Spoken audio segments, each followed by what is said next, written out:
I pledge allegiance to the flag of the United States of America and to the republic for which it stands, one nation, under God, indivisible, with liberty and justice for all.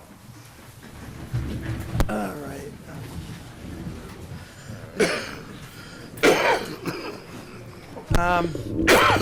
There's a lot of people here tonight, so if anyone has anything to say, they're going to have to come up to the microphone and identify themselves. And we're carrying this live on a cable TV station, and so it's important to get the word out to as many people as we can, I think. As we get more and more crowded, we have the ability to move over to the fire station, but it's going to be up to you people how you want to play it, because once we go to the fire station, other people don't get to see this meeting, so we'll figure it out. Tonight, I would like to introduce the people that are at the front table here, because there's going to be a lot of people watching this that don't know who we are. At the end of the table, we have Tracy Blaze, she's our town administrator. Chuck Bear, selectman. Mike Bulgaris, selectman. I'm Joe Story, selectman. Jeff Walker, selectman. And Kathy Soroy, she's the administrative assistant to the selectman. First of all, this meeting came about because I was at a meeting down Dave Williamson's house on Sunday, and we looked at the problems that were in front of us. And since then, some of the things that we have done as a town and as your representatives, one of the concerns is up in Annapolis Way, where there was no stone wall put in front of one of the properties there. It's eroded in, it's getting pretty close to the water and sewer pipes, okay? Tracy Blaze has a meeting scheduled Monday with Newburyport Water and Sewer and the city of Newburyport, and they're going to formulate a plan on fixing it, what they're going to do to react to it, or whatever. And we have to remember that anything we come up with, that's privately owned property, and we have talked with the property owner, and we're going to work with them on it. We can't just go do something on their property. Our representative, Lenny Mira, our Senator Bruce Tarr, and Senator Catherine O'Connor Ives had a meeting Tuesday night, I believe it was, with the commissioner of the DEP. And the good news is he didn't shut the door. He brought them in and listened to them. They explained the problems that we've got down there, and he has some concerns. He's talking with his staff, and the people that went to that meeting will be having a teleconference with him sometime tomorrow, all right? And that gives him a chance to talk to his staff, and we're hoping something comes out of it, all right? We don't know what. We're just hoping something comes out that's positive. They're working for solutions for this. Another thing that we took an initiative here at Town Hall is the possibility of declaring the Bennett Hill property a historic landmark. Later on, we'll get a report back on that, on what we need to do. Our feeling is if we could do that, there may be grants available. They have grants for preserving historic sites and stuff like that. We've spent hours talking about the different avenues we have to proceed, and we're hoping you people come up with some other stuff, some other ideas for us. And I think now, Martha, could you give a quick overview on the what we need to do? Sure. Or what would need to be done? I'm Martha Taylor, town planner, and Selectman Story had asked me to look into what would need to be done to declare Bennett Hill and actually get it listed on the National Register of Historic Places. And it's quite a process to go through that, but the building dates to 1880, so, and I think it's certainly reflective of architecture that was on the island at that time period, and is probably unique at this point. So it seems that there certainly could be consideration for it. The process basically starts locally to contact either the local historic commission or the state historic preservation office, which in this case is Mass Historic, to get information on listing it. Nominations are based on a comprehensive local inventory of cultural resources, and ideally would have support from the local historic commission. And can still, it's not listed right now in any, it's not on the state register, it's not in the Massachusetts Cultural Information System. But it can still be listed if it's in imminent danger of destruction or considered unique in some way. When it's submitted to, the first determination is whether it's actually eligible and meets the criteria for listing. So that gets submitted to Mass Historical Commission, and they will examine it based on the property's age, integrity, and significance, and then they look at it in terms of 4 criteria. And it has to meet one of these criteria. The first is association with events that have made a significant contribution to the broad patterns of our history. Second is association with the lives of persons significant in our past. The third is, and this probably would be the relevant one, embodiment of distinctive characteristics of a type, period, or method of construction, or that represent a significant and distinguishable entity whose components may lack individual distinction, or the likelihood of yielding information significant in history or prehistory. So if the Mass Historical determines that it's eligible, they will they will provide the nomination papers for it and an instruction manual on how to go about it. The form is then submitted to Mass Historical. They go through basically a public process. They notify affected property owners, the local government, and they get public comment back on it. And then they review it, and they have, and it gets reviewed by the National Register Review Board. The length of the process varies, but is usually a minimum of 90 days to go through that. Once they've determined that it can go forward, they send the nomination with certifying recommendations on to the National Park Service for final review and listing. And the National Park Service is supposed to make a listing decision within 45 days. So I think, that's basically the process. okay, so that's the process, and I think that if it's something that you'd like to pursue, contact Martha and start the process. That would be my suggestion, and it's your property, and I think that, what's your feelings, your gut feelings? Well, I'd like to pursue it, I think. This is my sister Sarah. How do you do? I'm John Bennett. Yep. And we're Oh, excuse me. We're supposed to go up to the microphone. My fault. I set you John, up. before you reach the microphone, can I ask some of the people to move this way in the room a little bit to let some of the people from the outer door in? All right. And the few seats we have on the sides here. Thank you.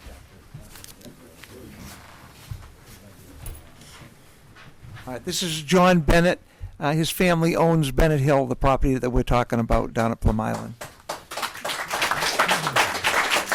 Thank you. You'll find I'm very emotionally attached to this piece of property. My family's owned it 100 years. I have all the documents about when the house was built in 1880 and when my great-grandfather bought it, and I have a lot of pictures, early pictures, today pictures, in-between pictures. It is definitely, in my eyes, historical, if nothing else, to Plum Island. It is the last original beach house and probably the oldest continuously owned house on Plum Island in Newbury. And I'm not opposed to pursuing historical. I don't know what that encompasses for my family, but I really don't want to see it go over the hill. My aunt, my uncle, and my dad grew up in the house, and all 3 are still here, and I don't want to tell them that it went over. So that's pretty much where I am with the house, and whatever we can do to save it. I don't have the financial means to save it, if that's what it takes, and the storms are coming, and if we're going to try to save it, it's going to have to be a process that's pretty quick. And if anybody has any questions, I'll try to answer them. Okay. All right, thank you. Yeah, microphone, please. Ralph Cox, I live on Plum Island. I'm just wondering how much it would cost to get the designation, and would it benefit other homeowners in the area? you have any idea, I mean, any ballpark figure? I actually don't have any ballpark figure on that. I think it's really more a matter of time and gathering information. The fact that you have a lot of information already on, on the history of the building and so on, I think would be very helpful in getting the process. It means that there won't have to be a lot of research done. But this packet is the guideline of what you need to do to go through it, and this is a completed application. It's about 40 pages, so it's just a lot of stuff that needs to be filled in and written down. And that's great. Let me reiterate that, because Martha's been working on this, and she is going to be the point in the town level to assist you on getting that done, okay? And if you need anything, call her, make an appointment, or whatever, and it's a priority here in Town Hall, okay? So it's up for Give you my people. card. Decide what you want to do, contact Martha, and we'll make sure she has the resources to take care of it, all right? Yes, Ralph? I'd just like to volunteer that I'd be willing to fundraise to help with the efforts, because I think it's that important. Okay, that's great, okay? There's a group getting together now to have a Save Bennett Hill fundraiser, and it's going to be, what date, Greg? The 18th, okay, at the Beachcomber, and they have pledged, what is it, a certain percentage of? 20% of the sales that day, and they'll have raffles and that type of stuff, okay? And the Bennetts are getting it out on a website. Wait a minute.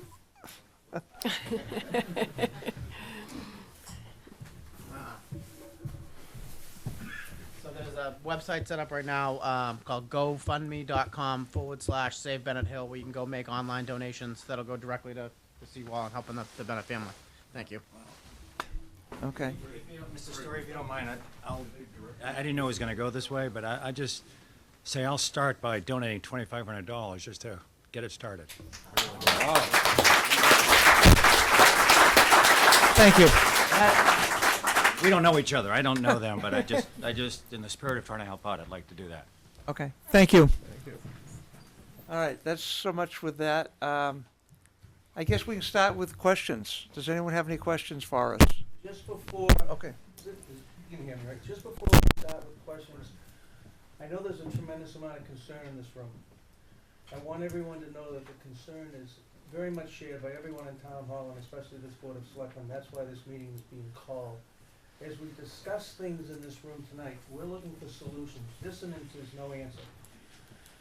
We're gonna try to move forward in any way that we can to provide an answer and permission to go forward. One thing, you folks on Plum Island, when you did what you did and displayed true grit, you saved your homes, because it's obvious now, the only two places that have some exposure, except for a few kinks in the armor, are the places where there are no rock.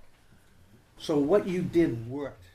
So what we're here tonight is to try to discuss ways, and in the next few days, to certainly provide solutions that can maybe mend the places that need to be mended, and look forward to what we can do in the future. But we can only do this as the town of Newbury together with all the people in the room tonight. So solutions are what we're looking for.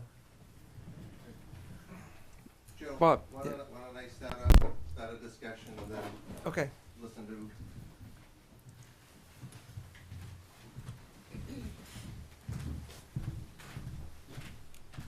At first, that was a wonderful offer by Ralph. A newest resident, soon to be new. Introduce you now. I'll interrupt you to introduce Bob Connors from Plum Island. Yeah, Bob Connors, Annapolis Way. First, we're having a power failure here. First, I want to take a moment and recognize all the Someone's selectmen. leaning against a light switch, maybe. Selectman Walker, Selectman Story, Selectman Bulgaris, Selectman Bear. Here we are again, and you've stood with us strong during all of our challenges in the past, and that's taken courage in this state. And one, I want to thank you, and I think they're all entitled to a round of applause.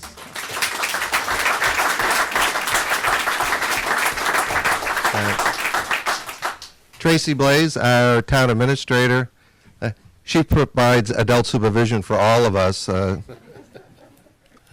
But thank you, Tracy, for your, for your help and your efforts. I think, Jeff, you made a very good point, that had no action been taken last spring, we would be here in a far different light tonight, with more homes lost, infrastructure compromised or nearly compromised in multiple locations. Because of that unilateral effort that was unified, when 38 people got together and just decided that they needed to act to protect their homes, the infrastructure and the neighbors behind them, it did work. And as you so eloquently stated, we have some gaps, we have some chinks in the armor, but I can tell you the neighborhood, in our immediate neighborhood, which was the hardest hit, we've not sustained any additional damage. And again, that was a credit to the efforts that was taken back then. I think what we've learned in the past is this is a step-by-step process. I want to thank Joe. Joe took the time Sunday to meet with a bunch of neighbors, and we talked about this. We had a spirited debate about many things, and what Joe agreed to do and nearly volunteered to do was to see if we could convene a special meeting tonight based on availability of members. And so thank you, Joe, for doing that. We've Oh, you just reminded me something. Don't think that David Mountain didn't care about the meeting tonight. we know that. He's scheduled to be out of town for this whole week, okay? So there is a member missing, and that's what that is. Mr. Mountain has voted unanimously in the past, supporting all these efforts, and we know we can count on Selectman Mountain. What I'd like to do, Joe, is I have a copy of a declaration of emergency. It's pretty much the standard one, the one we've used in the past, and if I could, I'd like to hand that out to all of you.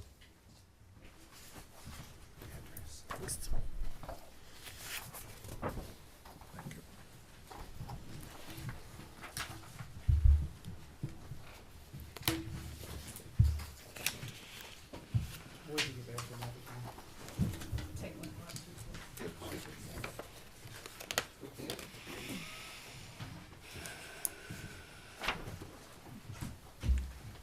Also, if you would like, I have a copy of the Board of Selectmen's July 10th meeting, 2012, in which a similar action was taken, and it has all the attachments. So if you'd like, I could hand that out.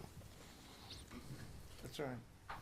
Bob, are we discussing tonight reaffirming this or declaring a new one? Because I'm not so sure that the emergency ever was abated. Well, I think, let me hand this out, Jeff, and then you'll have the one that was on, that had been acted upon. There was no date on this one, right? If you turn to the second page of your Selectmen's meeting, that was it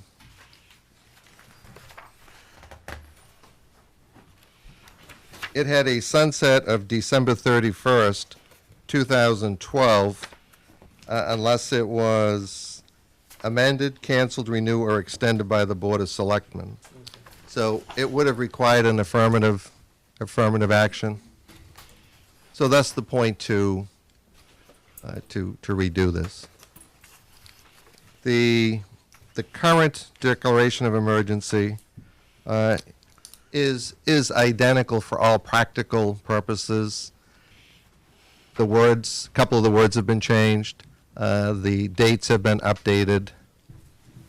But the critical findings, and if you go down to findings and declaration, number 3 was the one that was crafted by town council and incorporated into this back in 2012.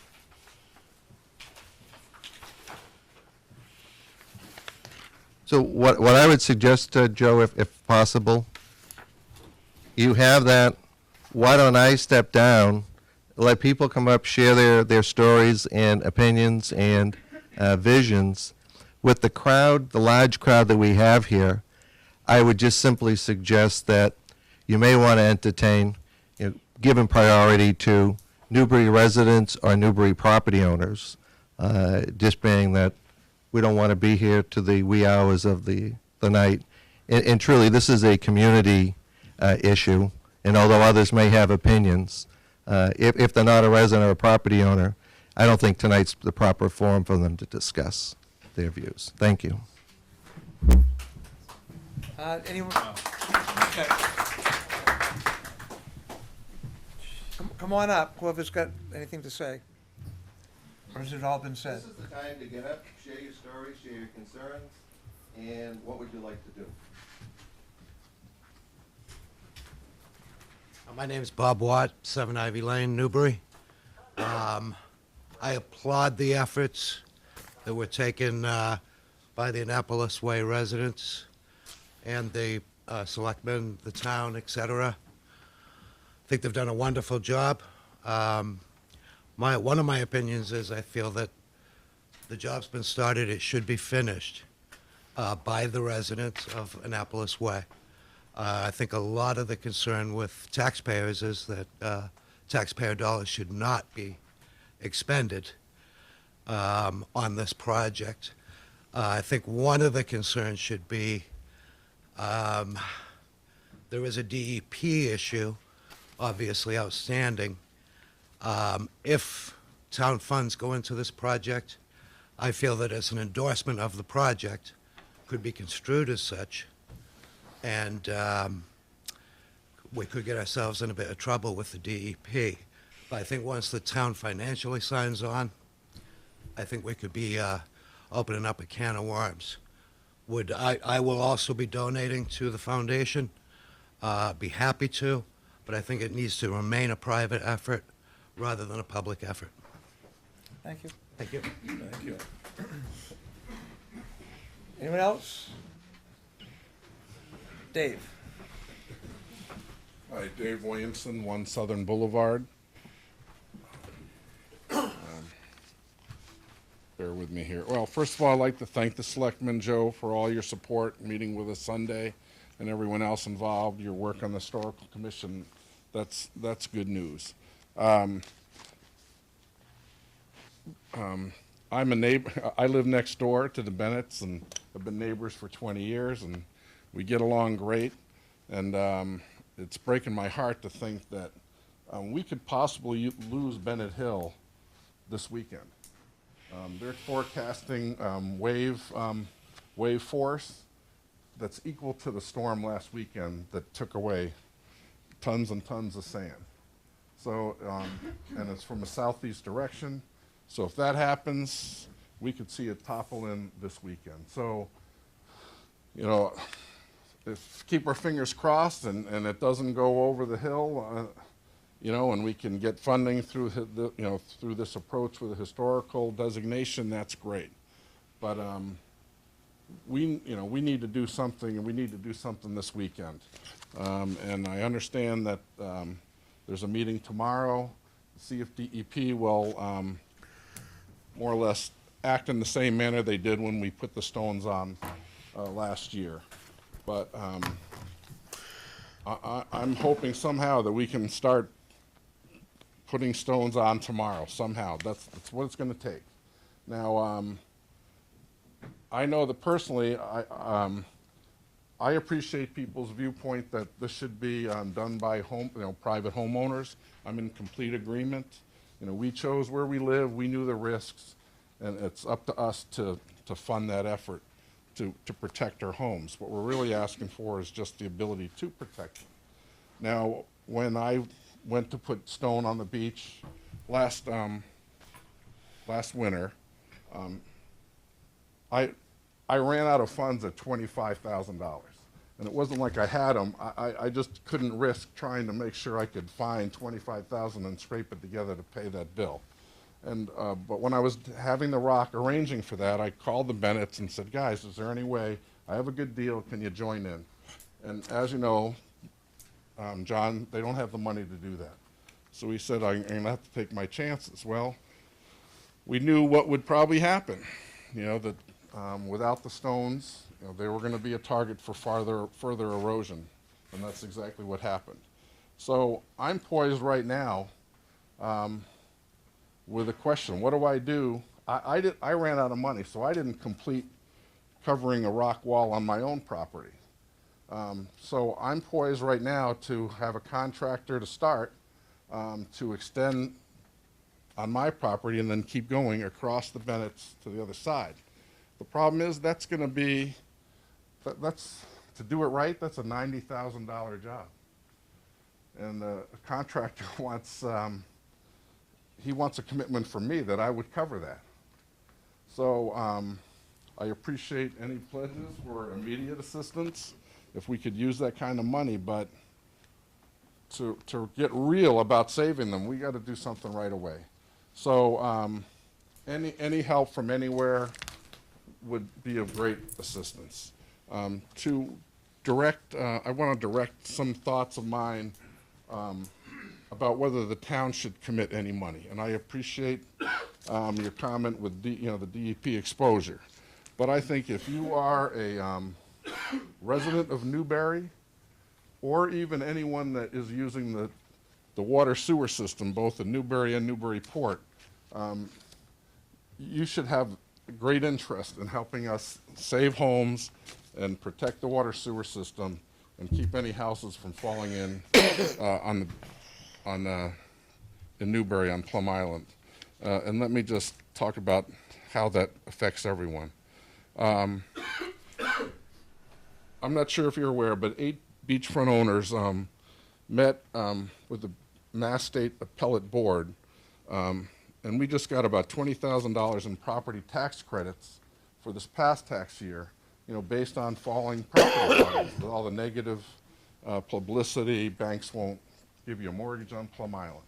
So given that, why wouldn't anybody who owns land or property on Plum Island in Newbury apply for tax credit next year? We all know that Plum Island funds 1/3 of the tax base for Newbury. Well, if everyone applies for tax relief, who picks that up? The entire tax base across Newbury. So we'll all end up paying for a higher rate. So if the town could spend a little money now on all our, all of our tax dollars now, it may save you, from paying a lot more later on.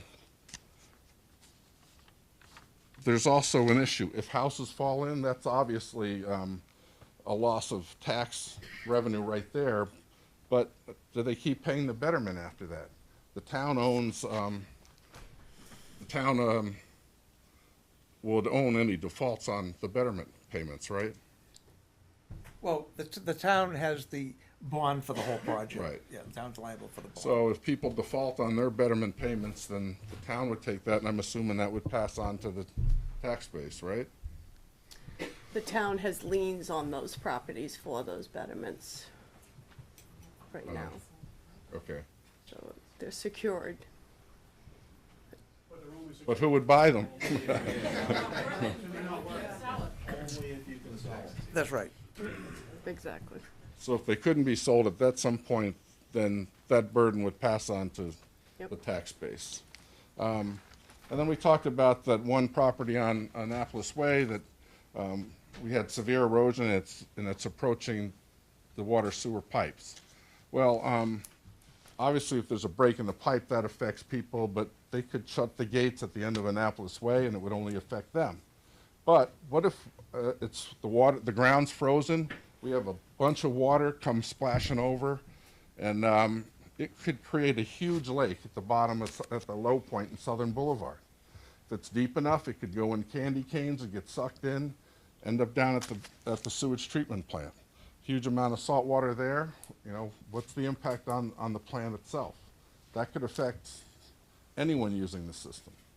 So my hope is if people understand that we'll do what we can as property owners to protect our homes, but for the few that haven't been able to, if you can help us create a continuous rock wall to do that, ultimately you may pay less down the road, and help join us. Thanks.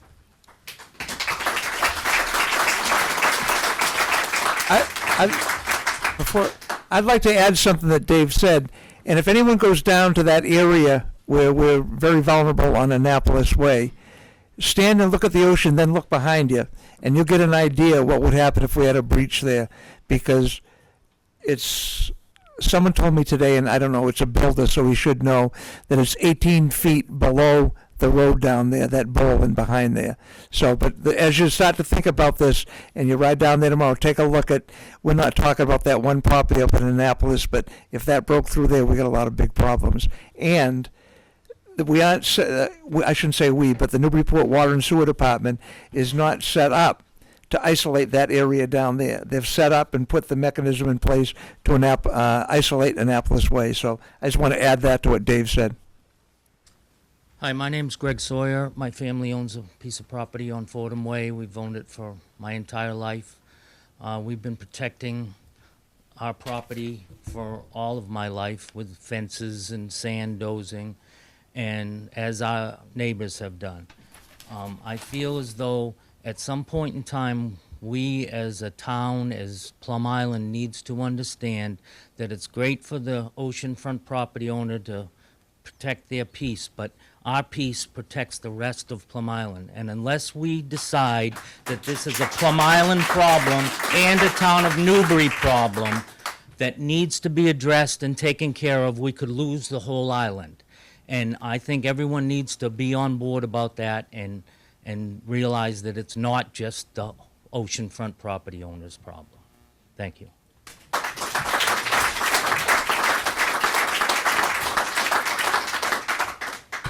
Someone else? Ralph again. Yep. I don't want to be starting any controversy, but so I live in 24 Columbia Way. I've lived out there for 18 plus years. My heart and soul is on Plum Island. I have, I never had a water sewer issue, but I voted for the water sewer project because I thought it was for the betterment of the entire island. I mean, I had good water, I had great drainage. So, and I don't think it's entirely the town's burden to solve this, right? And I know no one's suggesting that. And I'm not, and I sort of agree with the gentleman who spoke last, that it's a little bit of a balance, in my opinion, of the folks who live on Plum Island, or folks even who go and enjoy Plum Island,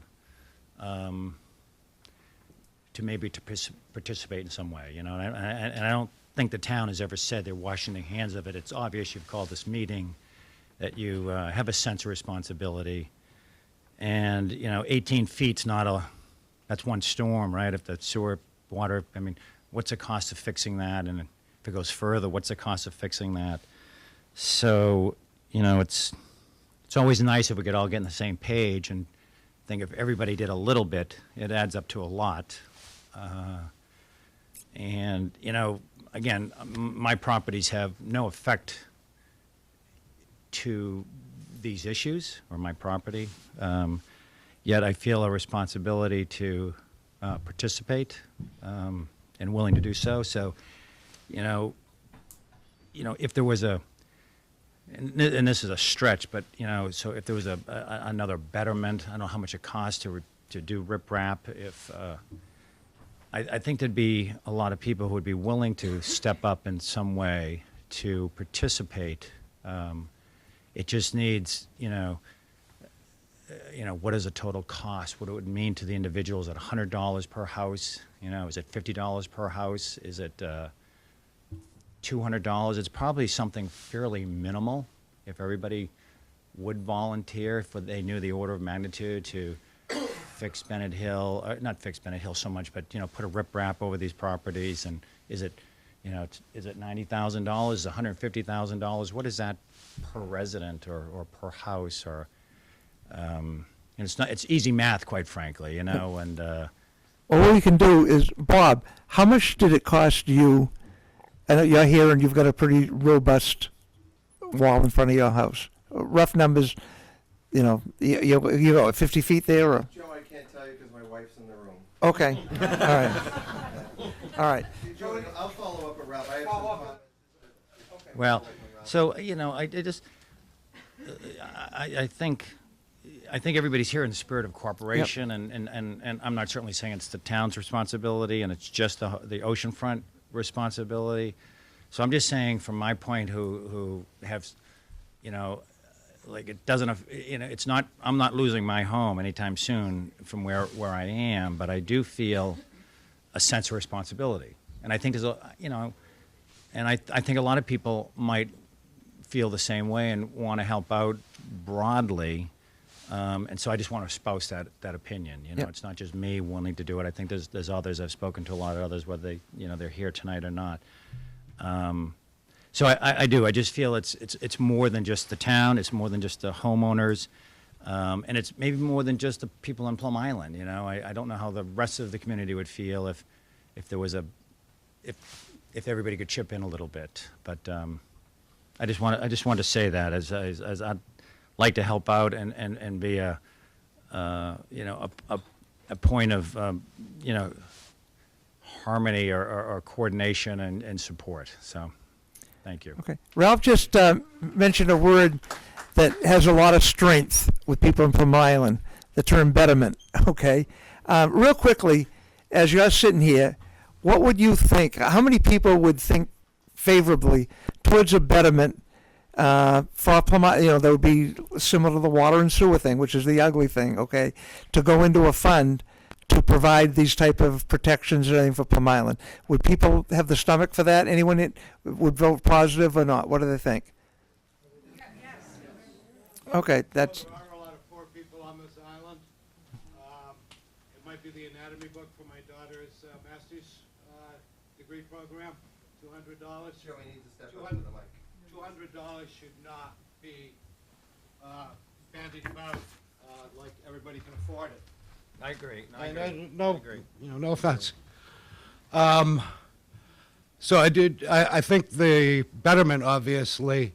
I'm wondering, the recipients of the recent tax abatement, what were they thinking about the tax coffers when they got that abatement? I didn't go for an abatement. I probably could have used that precedent. I think, like Dave said, we all could.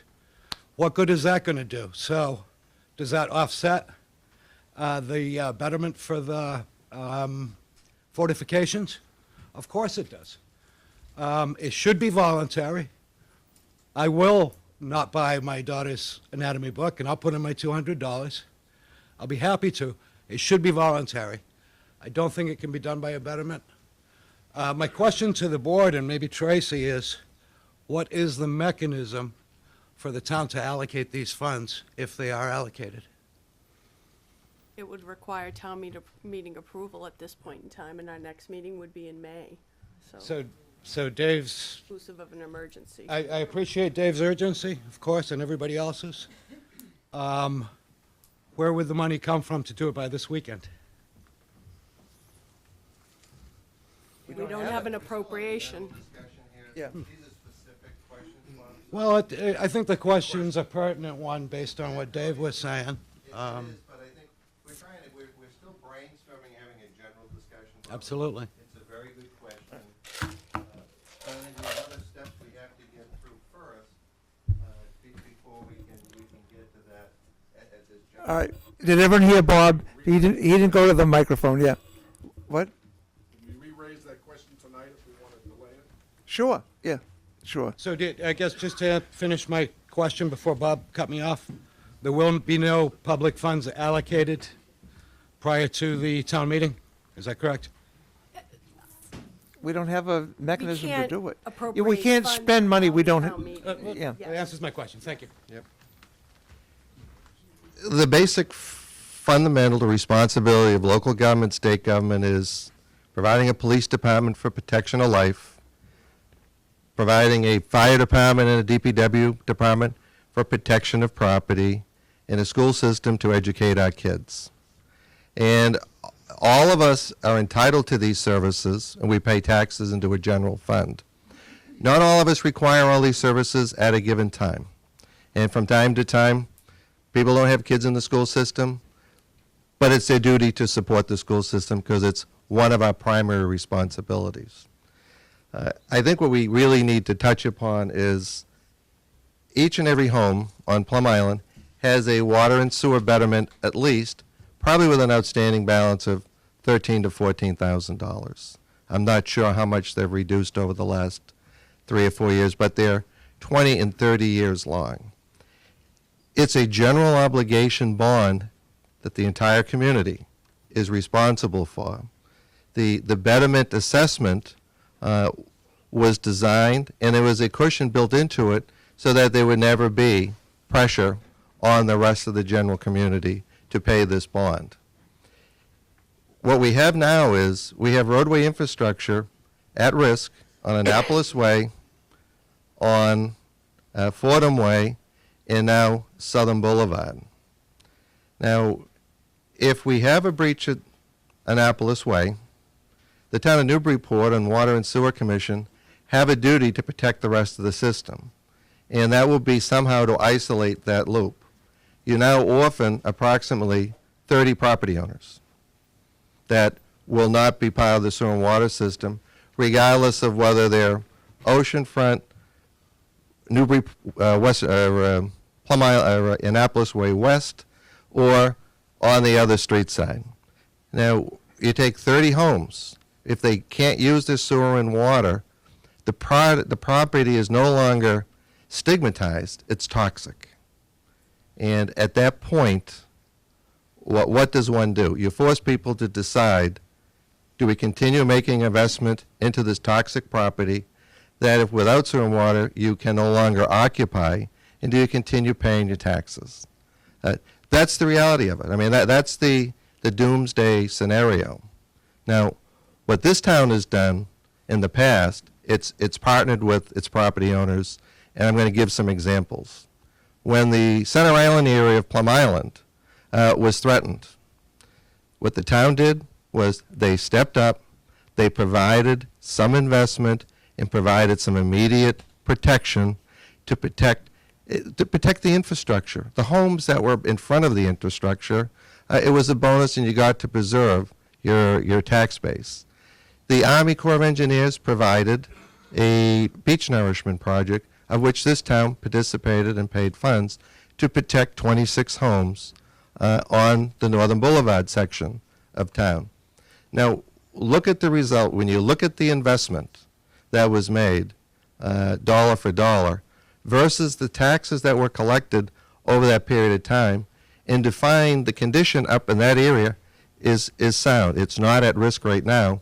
Where would it have been had the town not taken that step at that juncture?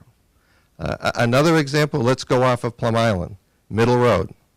We're all familiar with Middle Road, the flooding and all the problems we had over there. We were at risk of losing Middle Road. And what did the town do? They were proactive. They made an investment in fixing that problem. And again, it was on private property. Appropriate easements were obtained. The problem is fixed, and when you go by Middle Road today, it's a problem solved. It's a job well done. So I think what we really should be looking at is how do we all protect our community, because we're all part of it. And whether you live in Byfield or you live in Old Town or you live in Plum Island, we're a community, and we're a very proud community. And when this community comes together, you can't stop it. And we've seen it time in and time again.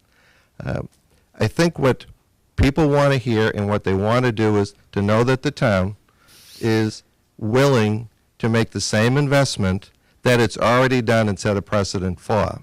Now, talk about funding.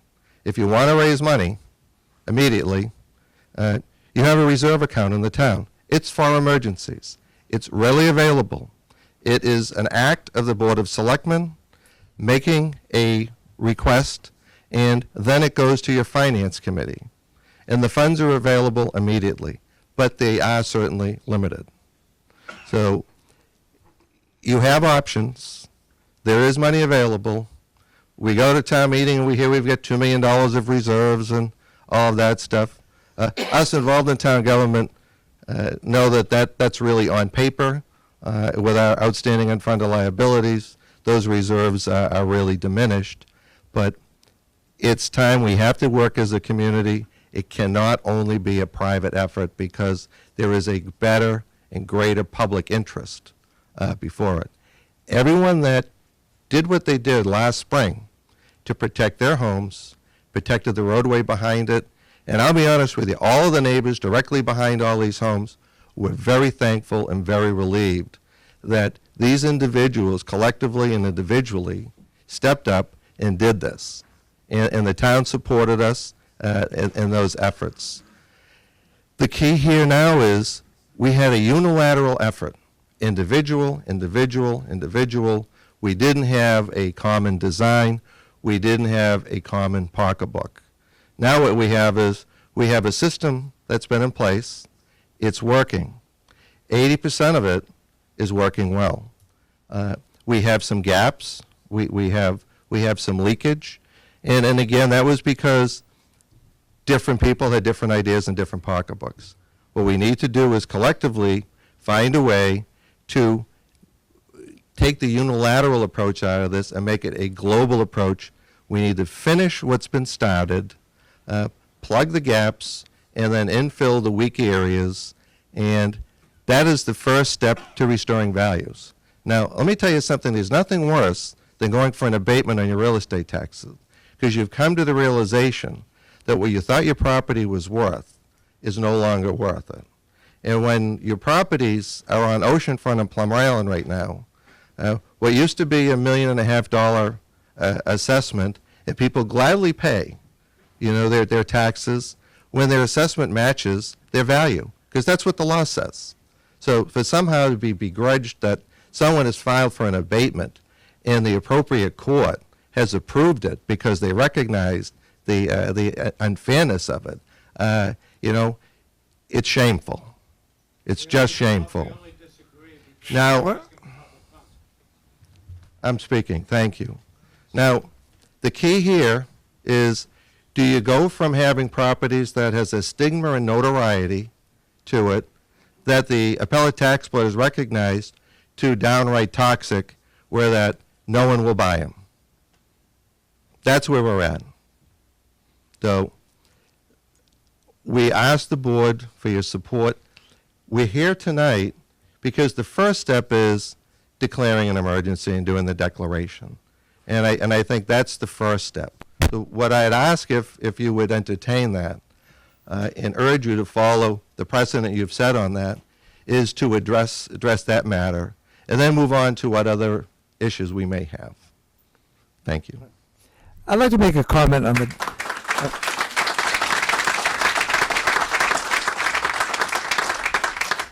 I'd like to make a comment on the declaration of emergency. When we declare an emergency, it doesn't do much for us, okay? Now, in here, it requests, and I'll read it, with appropriate emergency certification issued by the Newbury Conservation Commission, allow all temporary measures to protect the lateral support of upland structures, including, but not limited to, beach scraping, added sand, core bags, sheet piling, cofferdams, gabion baskets, and to bring in boulders to restore and strengthen existing riprap shoreline protection to protect the lateral support of structures as performed in March 2013 to resist erosion forces. In March of 2013, okay, there was no emergency cert to do this. This was done because our representatives and senators from the area, they appealed to the commissioner of the DEP to find a solution here, okay? And that's how that happened. The problem is to issue an emergency cert from the Conservation Commission. They can only issue emergency certs to perform work that's allowable under DEP regulations. Am I correct, Doug? That's correct, yeah. Okay. And so the problem is, what we want to do, and I think what we've seen has worked, okay, is not allowable with the DEP regulations. So the way that we're going to get this is through Governor Patrick's office and the Commissioner of DEP to say, this worked up there. It may be against our regulations, and most of it is done. There's I think there's around 32 homes from the Center Groin to the Wildlife Refuge. There's two pieces of property that don't have a robust barrier out in front of. I shouldn't say robust, any barrier. And there's another half a dozen or less that their barriers didn't stand up to the storm, okay? And they need some tweaking and some repairs, all right? And if by the DEP allowing this to happen, they did it because they said people should be allowed to protect their property, okay? And I really think that the way that we're going to get this is through the efforts of Senators Tarr and Ives and Representative Mira and Representative Costello's office, okay? On this, they're going to there's going to be a telephone call tomorrow, and they're going to talk to the DEP. They're appealing to them to let this happen, okay? And that's the reason that the rocks are on the beach now. The emergency cert, legally, the Conservation Commission can't do that, all right? And we should be able to do it, but legally we can't do it, all right? And I just want to get that out there because, believe me, I've spent hours in the last few days with Doug and with Jeff and with Tracy trying to find ways around it or whatever. And it's straight in there. If the Concom was to issue an emergency cert for it, the state they'd shut it down within minutes. Okay, so we want to try and find a way of working with them to let this happen. All right, and that's just, sir, you've got ready to go. Yeah, thank you. My name is Ken Smith. I live at 5A Plum Island Boulevard. I lived here for many years during the 70s, and I love Plum Island. I agree with what you're saying, but I think that if a declaration of emergency is made, then the town is making a statement. Okay, you may not be able to go beyond what the DEP allows, but the town as an entity is making a statement to the DEP that, hey, we need to do something. I have a question. Is it possible, can the homeowners in any way, manner, shape, or form do whatever it is that they want to do right now to protect their homes? Or has that ability run out? That's a good question. We're no longer protected by the Constitution here in Plum Island. That's the problem. No, but his question is, has that run out the ability that where they used to put the rocks on the beach last year? That's what you're talking. Well, yeah. Tomorrow, suppose does it matter what you do if you allocated X amount of money from emergency funds? Would it be possible, okay, to immediately bring sand and boulders and whatever else is required to the beach? Do we know that? Joe, that brings up a good point because when the governor intervened back in the spring, it was to allow homes that were in danger to protect themselves. Yep. Now, if that danger still exists, what has changed other than the day of the calendar? And that's why I'm hoping that with this teleconference tomorrow, that Senators Todd Ives, Representative Mira, that they can appeal that. And from the word I got back, I got a call after the last meeting, and it was Senator Tarr. It was 9:45 at night, and he was on his way home from that meeting.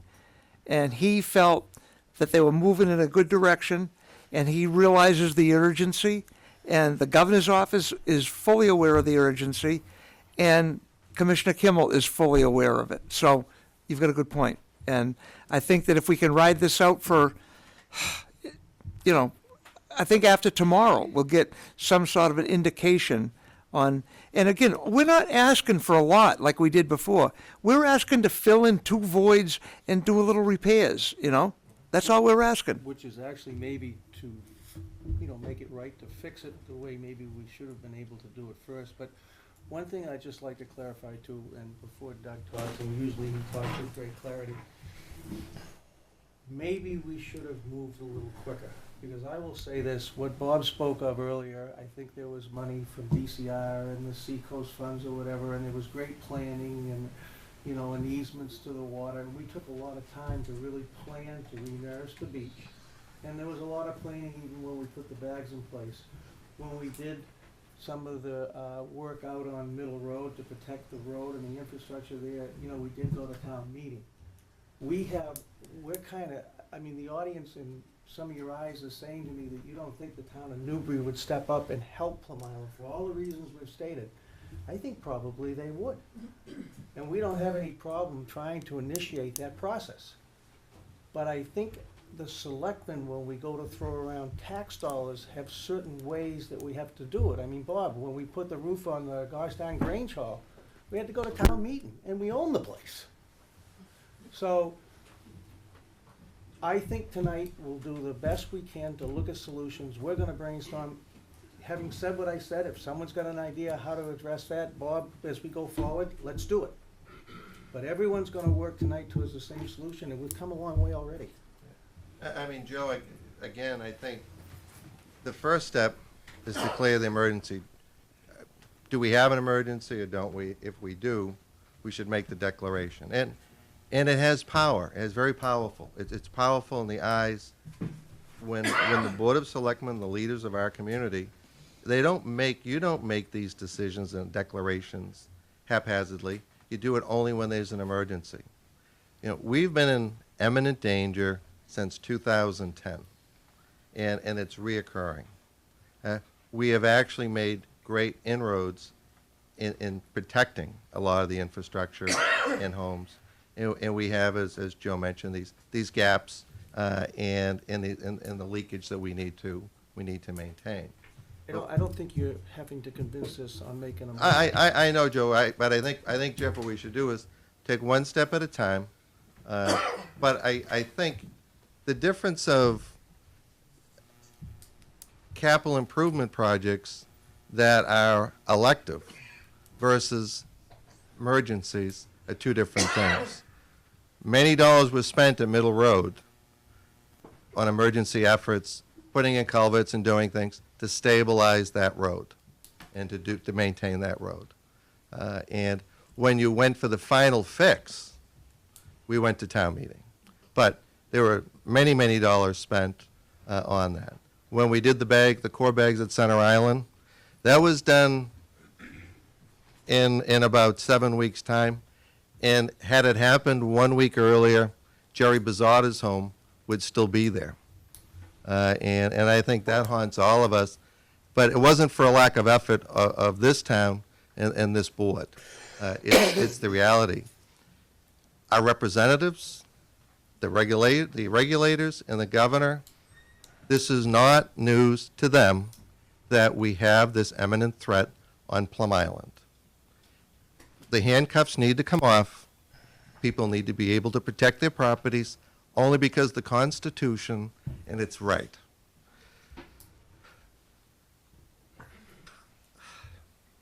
The main thing we need to do here is take this by step. We urge you to grant this declaration. That's step one. We ask you to consider participating at the emergency level because dollars spent at the beginning of emergency are just that, dollars. Once the emergency happens and you have a breach or you start to have this snowball effect, each dollar you could have invested in prevention becomes tenfold in repair or replacement.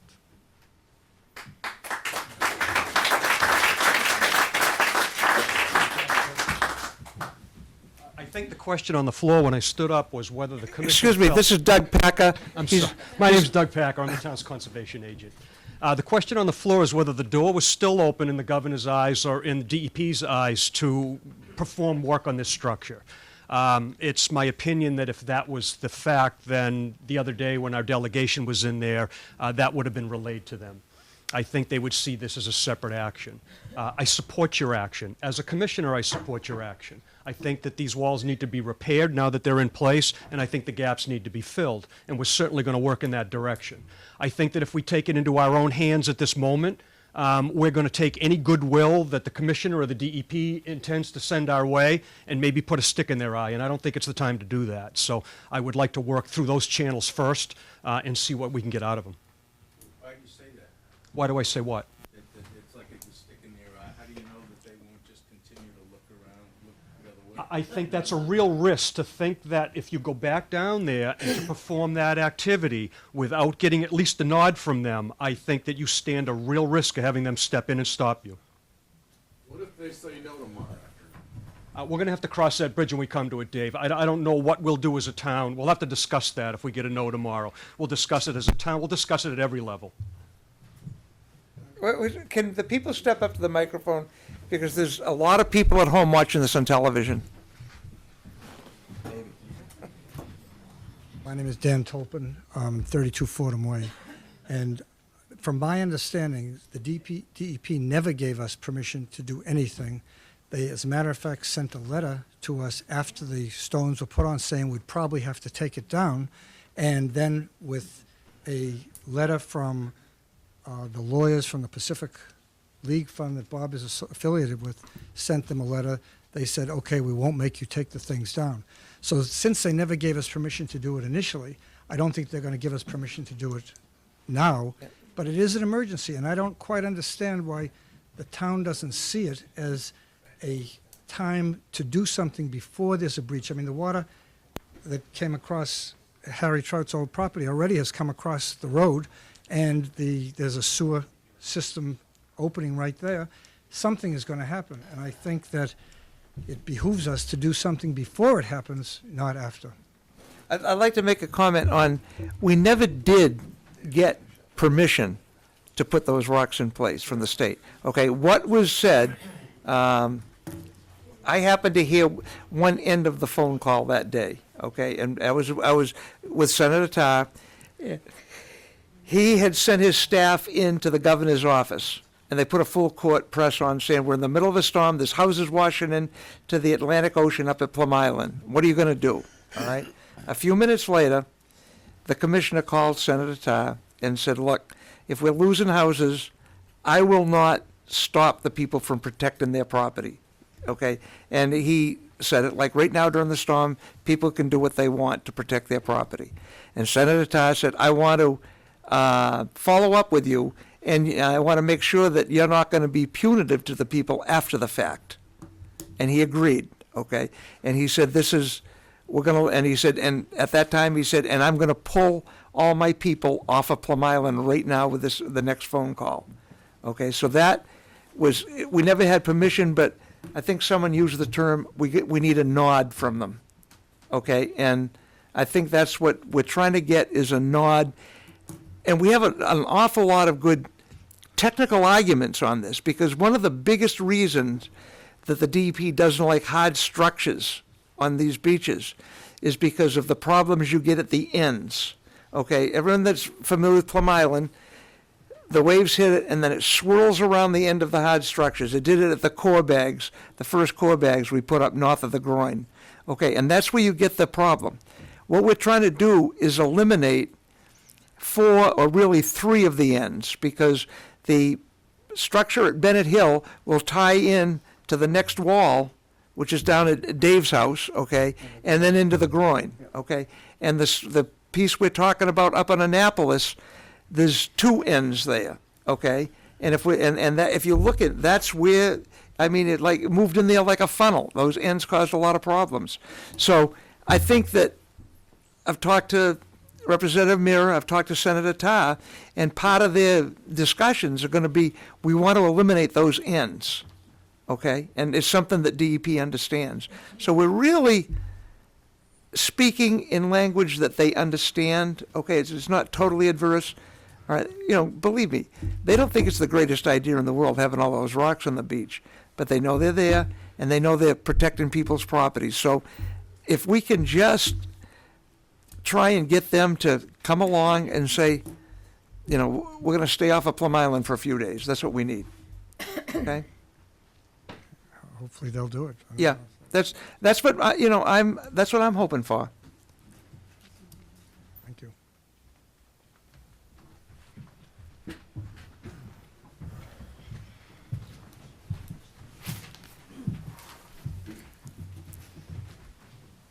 Cheryl Jones Camo. My parents have a house, 40 Fordham Way, Plum Island. We're next door to the 3 houses that went in. We were on the edge last year, and I helped start a campaign to contact our governor to try to gain support. And it isn't just coming from Senator Tarr. It came from every single voter that votes for him. We had people calling in. I had relatives calling in several times in a day. We have family writing letters, friends writing letters, sending them to the governor. It's not just the representatives that want to appeal to the governor. Every single homeowner has skin in the game here. All our property values have dropped, okay? I mean, we were all losing hundreds of thousands of dollars on each property because we can't sell the houses. Banks aren't financing, you know, Island's toxic. So we all have skin in the game. So what I would like to encourage people to do is make a phone call, write an email, write a letter to the governor, Patrick, and beg him for permission to save our places. Because it's united we stand, divided we fall into the sea. That's it. We have about 75 people in here tonight. If tomorrow you can all contact 5 people or 10 people to send a letter or an email to the governor's office, believe me, he gets 200 or 300 letters in there. That gets their attention. It does, and let's not fool ourselves. It doesn't go to the governor. It goes to his staff members who go in and report to him, and they go, "Hey, boss, we got a problem here." Okay, so you know. But I would like to mention one thing. I don't think anyone is out of harm's way because the Atlantic Ocean is certainly a powerful unit. But we're talking a little bit in such a way right now that everyone's house is falling in the water. And you can't lose track of the fact that what you did down there worked. It's been successful. Don't lose track of that tonight. We're kind of discussing a broader plan, but we're discussing 2 areas of priority and imminent threat. Because the rest of what was done down there worked. Joe, just one comment, and I appreciate the collaborative effort and the discussions. But there were meetings last week, there were meetings this week. We've had the blizzard of 2014, which was 50-mile-an-hour winds, 20-foot waves, which most of us survived. But come Monday morning, if something isn't done, 3 homes may be gone. The wave energy for this coming Saturday will be equal to the wave energy of last Saturday at the tail end of the blizzard. And we all know what that translates out into. So what do you say to 3 people? And I'm not saying you know, you gentlemen, because I know we're preaching to the choir. But how does one tell 3 people who are going to lose their homes or likely to lose their homes if we have another storm event? And it's been the same story we've talked about year in and year out since 2010 in this section south of Center Island. That's where we're at. You know, the Constitution in Massachusetts gives you the absolute right to protect private property. The form when DEP was formed, their own CMR regulation, it says protection of life, health, and private property, and then fish and wildlife. Well, somehow or another, when the legislature crafts a bill, they put priority in the order of words. Well, for whatever reason, the order has got reversed, where the protection of private property is now last. And that's just unacceptable. It's unacceptable to lose another home in Massachusetts, Plum Island, or anywhere else where democracy exists. People have a right to defend their properties. And it's a damn shame that they're here tonight. And again, this isn't directed at you, but this is a forum. I'll assure you of this, that come 9 o'clock tomorrow morning, there'll be more satellite trucks on Plum Island staging for whatever this becomes. And they'll be there all weekend because they're looking for one story. It's the next house going in the ocean, or when this battle starts with this government, this governor, and this legislature to give us the ability to protect our homes along the coast of Massachusetts.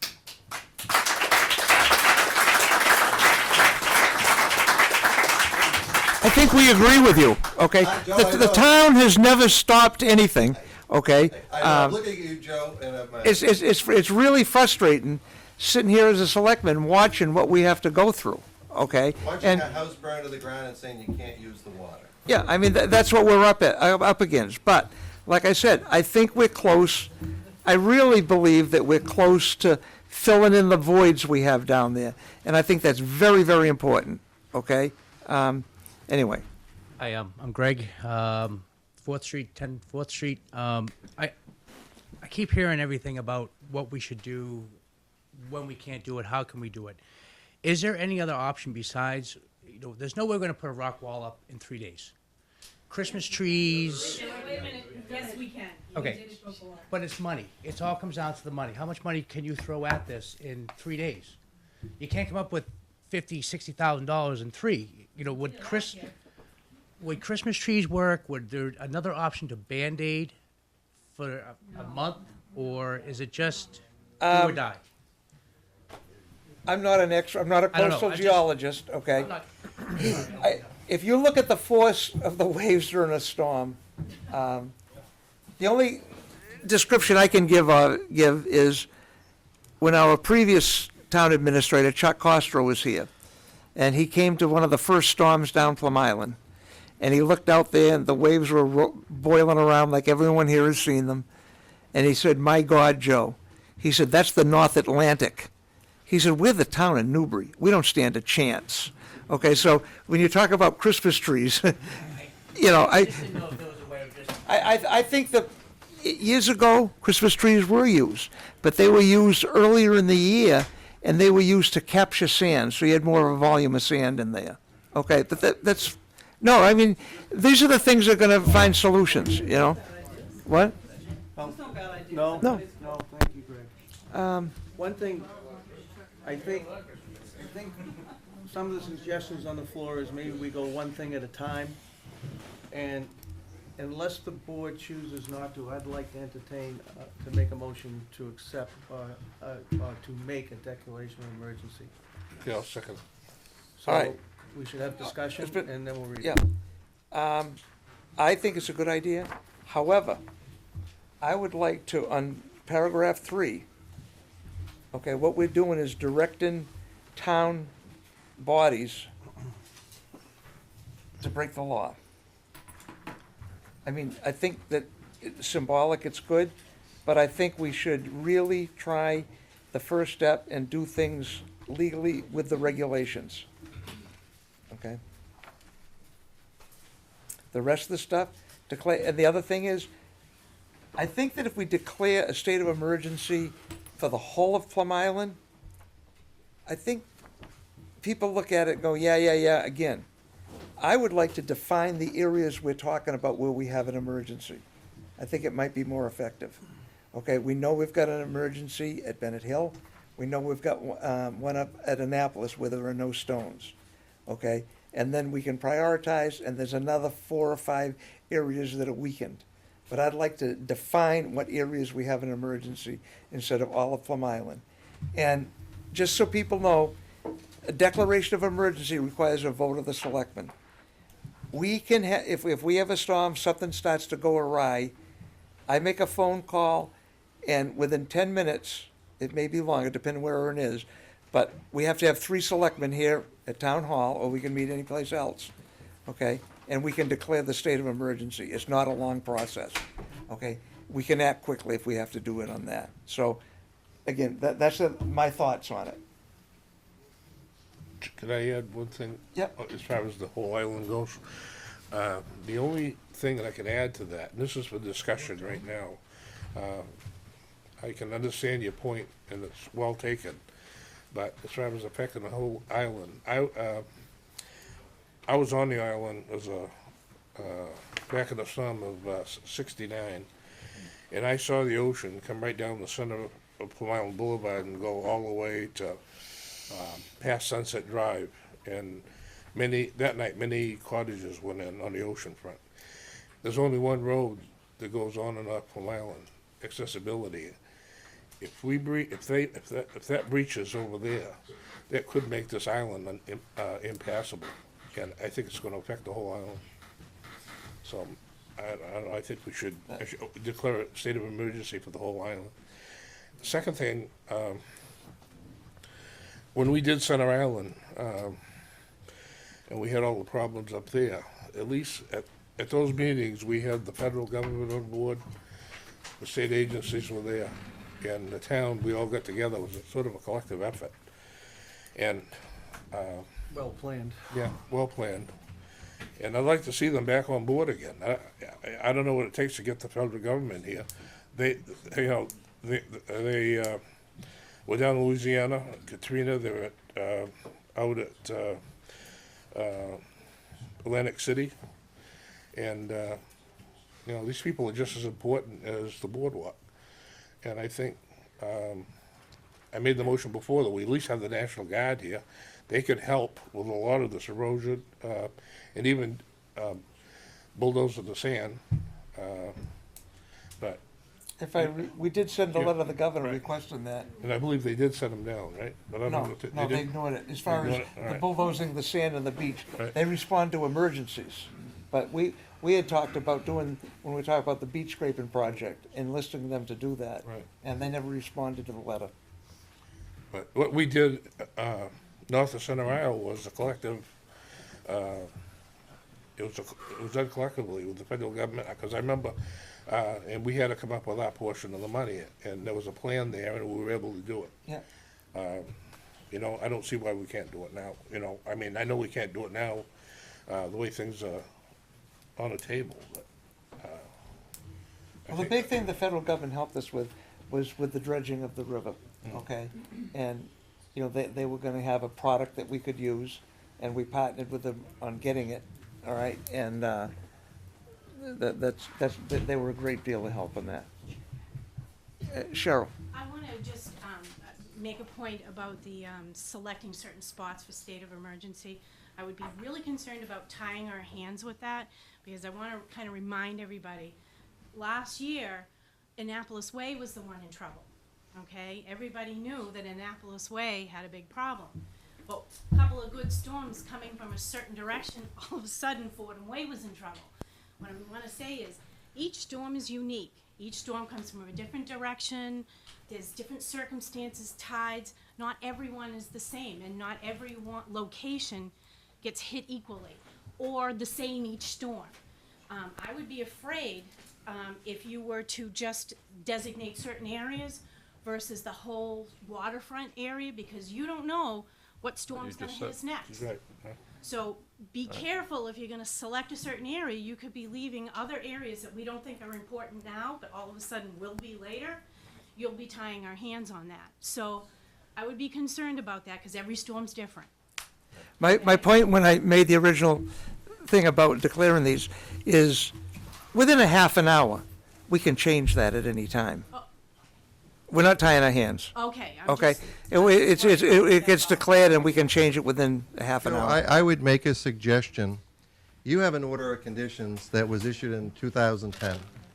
I think it's, what's that, is it 50-1045? I don't know the number, Bob, but I know It's 1045, and it was an order of conditions that was instituted by the town on behalf of coastal property and it was south of Center Island. It clearly identified 4 priority areas, and they were in various stages of danger, and it was 1 through 4. What I would suggest is, since 2010, these priority has been no stranger to our elected officials, our regulatory agencies, or the legislature. What I would suggest, if you want to limit it to a priority area of those 4 areas, it mirrors what's already been identified as areas at risk and in danger. And since 2010, these areas are now compromised And I think that's the key. So I would urge that you at least entertain doing all the homes south of Center Island, identified within that order of conditions, which is already on file and approved by DEP, as the areas. And I can appreciate that you can do this in 30 minutes if everybody's in town. That's the problem. It's hard to get a quorum. It's just the nature of one's off doing this, one's off doing that. We lead our own lives. These are people's homes, these are people's lives, and it's collectively a sewer and water system shared by 1,200 homes. And that's the urgency of it, and I would just urge you, as you've done in the past, okay, to at least recognize the 4 priority areas. Now, with regard to paragraph 3, that was reviewed by town council the last time, and the handout that I gave you that you approved back in 2012, and it was the opening paragraph. I think it's, what was it, appropriately issued? What? On paragraph 3? Read With the appropriate emergency certification issued by the Newbury Conservation Commission. And that's the problem that I have, because... That was put in they by can't- town council, Joe. What? That went to town council. I don't remember that. I don't believe it was. Okay, because that's we'll all run out it of- by again. Okay. If you turn over the page, the documents that I gave you, the minutes of your December meeting, Yep. the back of it, flip it over, is the declaration. No, you've got 2 pages there. Okay. That was a declaration that was approved by the board at the last time, and it was reviewed by town council. Because that wasn't the original wording of. Yep. Okay, so that has already been vetted by town council. It provides an opportunity. It doesn't order anyone, nor can you, to violate the law. Okay, no one has that authority. But if Well, we're talking about several things here that violate the law. But we can't. none of that violates the law. It may violate a particular regulation. Now, but that could change by the governor or by Exactly. DEP. But why would we preclude any of those options in the toolbox? Because not one size fits all. Certain people need certain abilities to do things. Now, so paragraph 3 was fully vetted by town council because it's her or their wording was appropriately issued. Well, what this says is with appropriate emergency certification. An appropriate emergency certification, I think we've been sitting around town hall for the last couple of days talking about it, is anything that's allowed within the regulation. Is that what we came up with? But let me ask Doug this in relationship to this. As I read section 3, and I think the emergency cert is kind of important for Lenny and Bruce and O'Connor Ives and everyone else that's working in Boston. And we're just talking technicalities. We just don't want to get bitten by something we don't quite vet out tonight. And Bob's helping that process. I don't think any of us have problems with declaring a state of emergency. As I look at 3, Doug, and I don't know if you've had time to read it, and Joe and I are kind of looking at it because it's in our hands, even though we've seen it for the first time for review. I look at this as with appropriate emergency certification issued by the Newbury Conservation Commission, allow all. Well, Doug can't write that anyway. It's against the law. If you had that, you could do it. But Doug's not gonna write it for you. Now, I don't know what you've got to say to that, but that's how I read that, and tell me if you read it different. Well, I'll leave the door open and say I would interpret this to mean that with appropriate emergency certification, an emergency certification to place core bags, coffer dams, gabion baskets would not be an appropriate emergency certification at this point, and the Conservation Commission would not be able to issue it. Wouldn't do it. So, we can't order that done, but like Alright. Bob's saying, if it's in the, let's decide how we wanna put it in there, because ultimately, if that occurs there, it's certainly not something we don't want. I agree. Stranger things done with emergency certs, like moving a house across the street. An emergency cert is really in the eyes of the Yep. governing authority, and Yep. No, and also the caveat in there with appropriate emergency Right. service. that was introduced by. That- Do you that have, covers Doug, them. do you have any angst with that? Should we change anything? No, again, the commission can't be asked or ordered to do something illegal. right. I think there's an out in there. It says the appropriate emergency certification. It doesn't bother me. Okay. Okay, the other thing that we had up for discussion was how big an area, how global do we want to make this or local? See, and I go back to, and I'd like some feedback. I understand what Mike's saying. I kind of sit somehow with what Joe's saying, only with the respect that, yes, there is a state of emergency in a lot of the area, but there's a lot right now of the island that's still stable in somewhat in your region because of the work you did. And I don't know if we're, and this is, see if I get my point across, I don't know if we're making light of what we mean as the state of emergency, and Joe's right. We can change it on the drop of a dime. Should we be doing a state of emergency for those priority areas that need it right now? And if something else happens, like Cheryl said on a storm, I don't know. Lenny, what's more powerful for you in Boston? What do you think would be more powerful in Boston? And that might be a question you can't answer because it's kind of, I put you on the spot. Probably I is put you on- the I put you on county the answer. spot. My name's Lenny Mayer. I'm the state rep for the Second Essex District. That includes Newbury. And I think what Doug Packard had said earlier is very true. We don't want to be putting a stick in the eye of DEP at this point, I don't think. We don't want to be going to war with these people at this point. I think we should be doing what you were discussing, this phone call tomorrow, working with them to try to get them to see our point. This is an emergency. It requires emergency action. Now, I'm new to all this. I just came tonight to learn as much as I could, but I served on a conservation commission before I became a state rep. You know, we have agricultural exemptions for farmers who can work within a floodplain or within a resource area.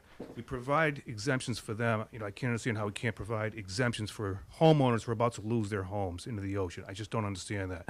But that is what I think we should be working on. I know we can't change the law between now and the next storm, but between now and the next storm, I think what we need to do is what you're discussing, is putting it before the governor. What Joe Story said, I think, is enormously true. We, elected officials, respond to people. When we get, you know, maybe 2 emails, it's one thing. But when we get 22 emails, it's another. When we get 102 emails, you drop what you're doing. Joe is right. You need to write to the governor. You need to write to your elected officials. We need to give them notice. This is an emergency. And, you know, we're your voices on Beacon Hill, but we could use your help, you know, getting our voices heard. So as far as what to do at this point, Jeff, exactly what was discussed here tonight. What Doug said, what Joe said, I think that's the way to go. Lenny, thanks a lot, and thanks for you. your good effort. And again, after the meeting that Dave Williamson called Sunday, Lenny was there Tuesday night with the other representatives from this area, you know, talking to the commissioner. And so, you know, as far as how long everything takes, geez, 2 days is pretty quick, you know.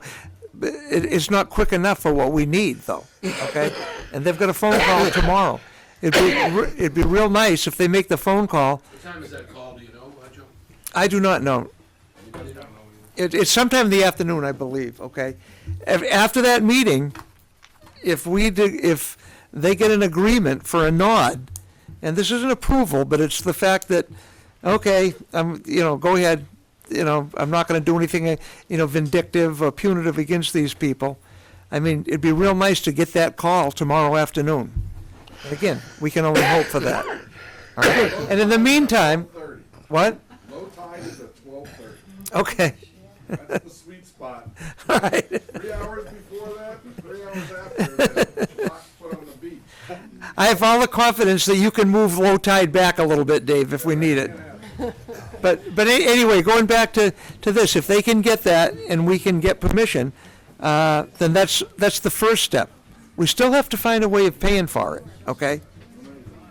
Cheryl. One more point to implore to you, to encourage you to claim the state of emergency for the whole, from the center jetty south, would be during that storm, when we were sitting in that living room, in my living room with my parents, I could feel those waves thundering right in front of me. I went outside to the deck and and the deck is only 7 feet wide now, because we lost the rest of it last year. I got scared because the wave came so close. And I think that every one of those houses on that stretch, the waves are that close. So whether we have a gap in a couple of spots or whether you have somewhat of a good wall, that water is still real close. So, It's the North Atlantic. yeah, it's real close. So you can't tell us, even if we have a decent wall, that when that wave is thundering under your feet, under the deck, that we're not in a state of emergency. We are all in a state of emergency from at least that groin south. So I really want to encourage you to include all of us in that state. And I know you've got a problem with, looking like we're claiming that we're not scared. Well, invite the governor to my living room and tell me that he isn't frightened sitting there, okay? I'm just bringing up a point. Okay. Okay, we're all pretty scared, even if we have somewhat of a wall. And that would be an initial thing, okay? Go from Center Island Right. down there, okay? But then think a little bit deeper. What about the bowl on Southern Boulevard if it Yeah. overwashes? Yeah. Yeah, Okay, that's why- I mean, Well, I mean, let's do this. We're talking about a state of emergency, and what you just said then throws it back to, the The whole whole of island. Plum Island, which Michael had said. One thing, at least I feel that a state of emergency is important for all the reasons that we stated, especially when Tracy goes to talk to the town of Newburyport. I think we should be in a state of emergency. I mean, do you see anything, Doug, that could trigger something negative by going into a state of emergency, because you're so versed in this? I mean, are we missing something? Because if we are, we'll change it. We'll figure another way. No, I don't think you're missing anything. I think you're wise to narrow the scope. I think that a state of emergency for the whole island doesn't focus the point. And I think usually when you're talking about, we talked about it today, a federal state of emergency, it's not even imminent threat. The house is falling in the water. So I think other state agencies might not understand a declaration of emergency for the whole island. And I think that you're wise to focus it. Now, suggestion where? Give us some. I think Bob used some good language. The state is aware of the 4 priority areas. I think we could continue to use those 4 priority So areas. are we in good shape if we do that? I think that you've covered the area of most concern at this moment. About town of Newbury. No, I think the 4 priority areas, Doug's, I gotta go with Doug on The this. 4 priority areas take into account all your hotspots at the moment and all your failures at the moment. do we have that, so we can amend this to put that in there? Or can we reference the other document? I think that all you need to do in there is reference priority areas 1 through 4 as identified in order of conditions, and I will get you the number for that. Okay. 1045 is what's the city code? So it would be 050-1045. I think if you reference 050-1045. Okay. And that is the The reference number. The hotspots, the areas referenced in, Yes, that's a reference number for the order of conditions. okay. So basically what we're talking about is declare a state of emergency exists, take out for Plum Island Beach, and just put the areas referenced in 050-1045. Priority areas 1 through 4. Yeah, priority areas 1 through 4. Bob, is there much difference, where were the differences between the declaration that we already used and the declaration that you've actually written here? It's basically It's updated. pretty- No, I mean, what words were changed? Is there anything hidden here that we, is there any negative words? It's just dates? It's just dates, and I think a couple of things may have been eliminated. Yeah, More so- grammatical. All right, motion's been made, seconded, and the amendment would be on paragraph 1, where it says declare a state of emergency exists for Plum Island Beach. We take that out, and a state of emergency exists for priority areas 1 through 4 on, what's the name of that? As identified. As identified in 050-1045. That's the amendment I'd like to put on it. So do we need to second Need the to amendment? vote for the amendment. Okay. Yeah, we have to vote on the amendment first. Right. All right, amendment's been seconded. Any other discussion on it? Nope. Negative. Okay, all in favor of the amendment? Aye. Aye. Okay. Now, the next thing, the motion would be to declare the state of emergency as described in this document. And that's it. With the amendment. The amended, With the state, yeah. amended version. With the amendment. Yeah, the amended version. I'll make Motion? a motion. Motion made. Okay, second? Second. Any other discussion on it? Okay, all in favor? Aye. Good, okay. So, Harry, you're late. We already voted. We already voted. Okay, step up. I'm listening to all the people that came up here representing all aspects of feelings, and it really comes down to money, really.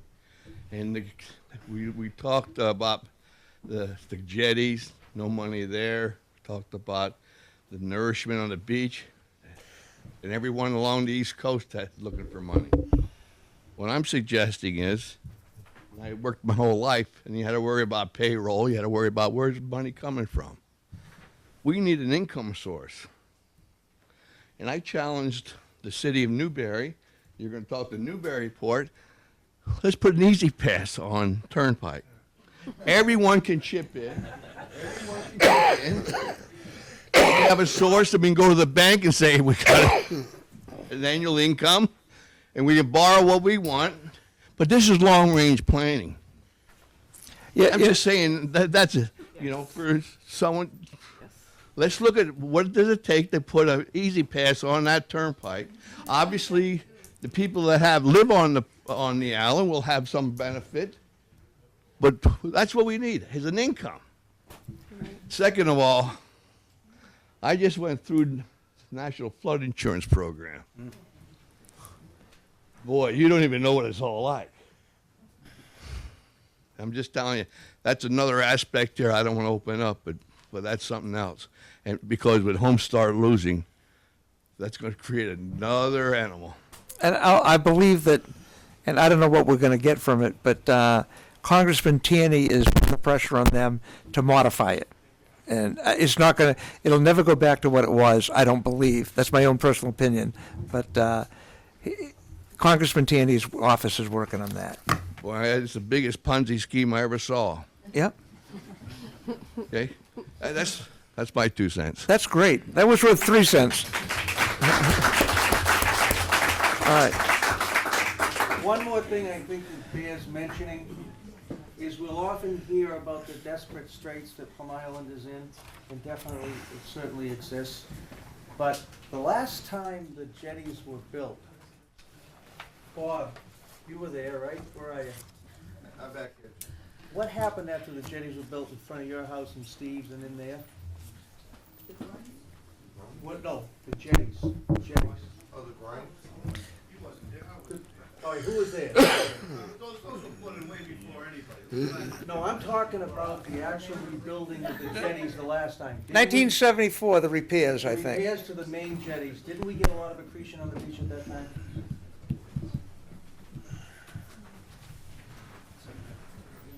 Jeff, there's a lot of components that went together. You had the jetty repair, and the jetty was extended landward.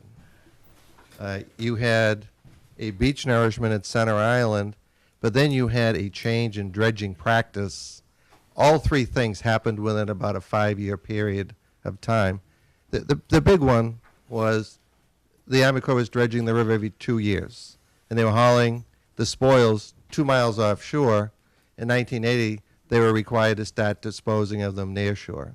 When they did that for the next 20 years, the beaches grew. People had 300, 400 feet, 500 feet of dune in front of them. So those are things that we should be looking forward to trying to precipitate. You know, my question is, when's the next beach nourishment?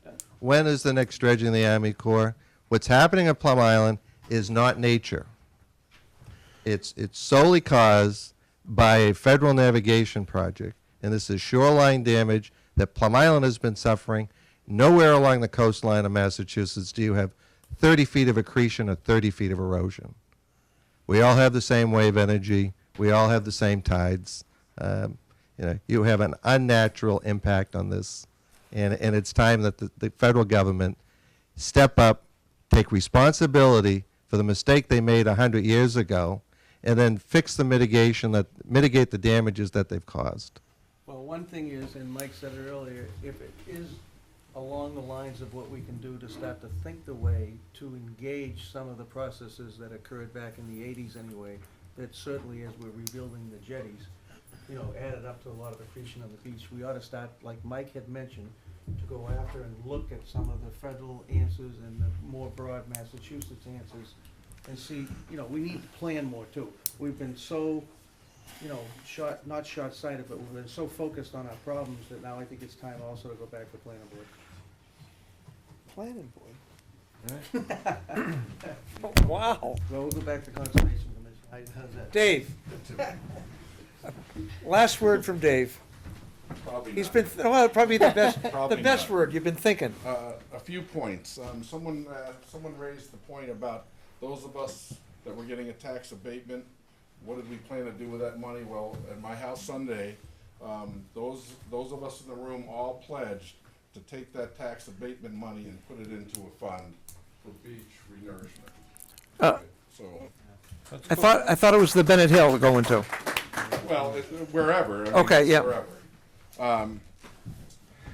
That's one point. I mentioned earlier, I have guys lined up ready to start tomorrow morning. They have a minimum requirement of $30,000 and 500 tons of rock. I need about 60 ton of that 500 to finish my wall. But I'm ready to commit my own funds that I don't have to start building the wall across Bennett Hill.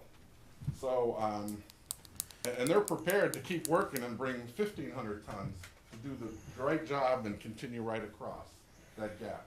So, any money now helps. So, I'm not sure if I understand that 24,000 is an emergency amount of money the town could pledge that doesn't need triple bids and all that kind of stuff. So I'll throw that out there. I want to make it clear to everybody that there is at the 5-cent savings bank, there is a Save Plum Island account. So you can give money to that right away. 100% of it will go into saving Bennett Hill. If you guys could just say the name of the website again. He's going to know it by heart. The main place to go to donate money online is gofundme.com/Save Bennett Hill. It's pretty simple to remember. Save Bennett Hill. GoFundMe.com, exactly how it sounds, /Save Bennett Hill. And all the money will go directly into that fund. And then the Newburyport savings as well. If you're local, we'd encourage you to go directly to the bank and drop a check off. Make the check right out to Save Bennett Hill. And take it to any one of those branches. There's no fees involved with that. On the online, there's a little bit of fees. So if you're not local, their website, or if you're local, definitely the bank is probably the best option. And as the family, definitely thanks everybody in advance for all your support.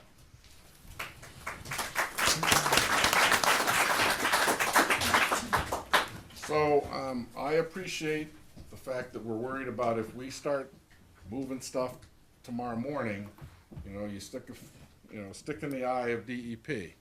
To me, they may say no anyway, and then where do we stand? We're stuck as private homeowners having to do what we have to do.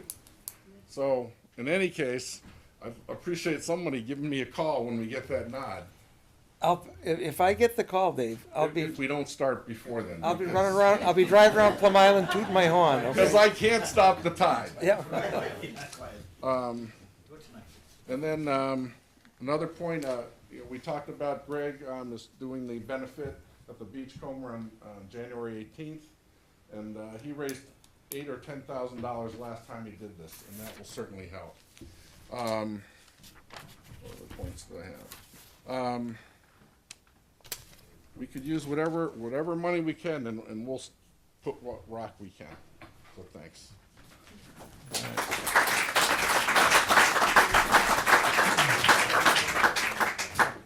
Anything else? No? For me. Anything else?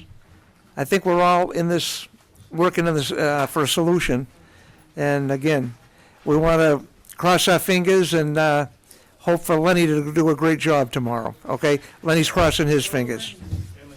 So, all right. Ralph, you got something, or just stretching your legs? Well, I was stretching my legs, but can I offer two maybe the crazy ideas? I wasn't Yep. going to. I was getting back at actually, but now you.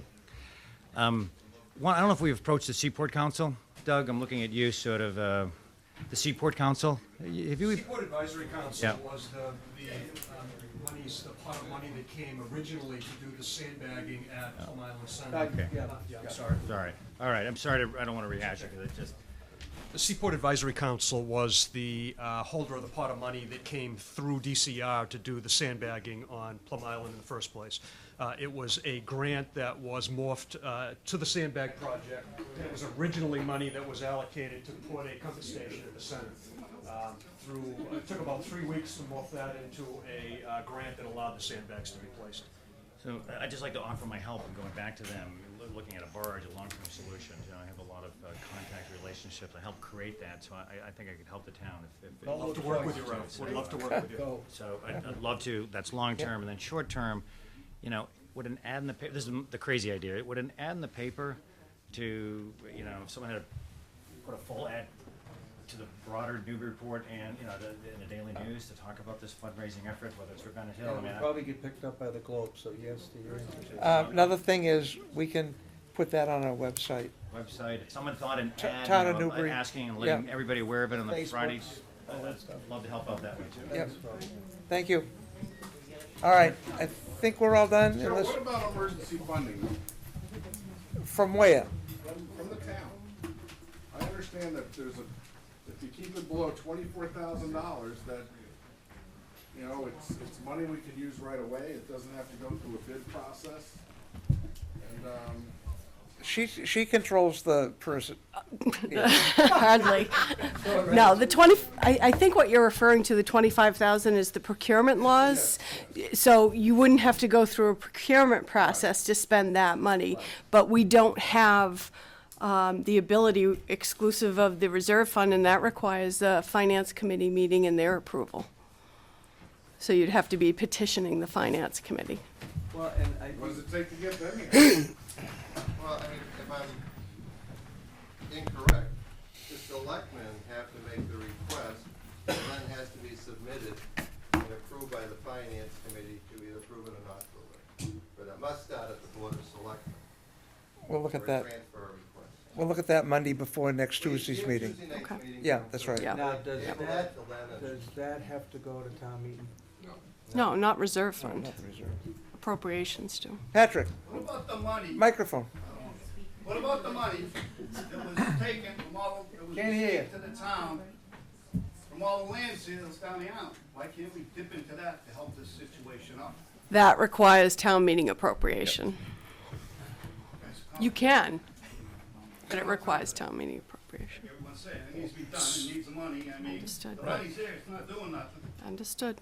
We got plenty of people here right now for a quorum.